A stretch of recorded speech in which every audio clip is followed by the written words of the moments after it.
ലോകം കണ്ട ഏറ്റവും മികച്ച ശാസ്ത്രജ്ഞരിലൊരാളായ സ്റ്റീഫൻ ഹോക്കിംഗ് ഒരു പ്രഭാഷണം നടത്തുന്നതിനായി ഒരിക്കൽ ഡൽഹിയിലെത്തി.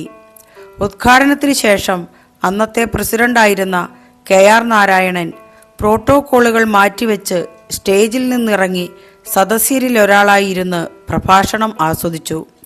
പിന്നീട് ചോദിച്ചപ്പോൾ അദ്ദേഹം പറഞ്ഞ കാരണം ഇതായിരുന്നു: സ്റ്റീഫൻ ഹോക്കിങ്ങിൻ്റെ പ്രഭാഷണം അദ്ദേഹത്തിന് അഭിമുഖമായി തന്നെ ഇരുന്നു കേൾക്കേണ്ടതാണ്.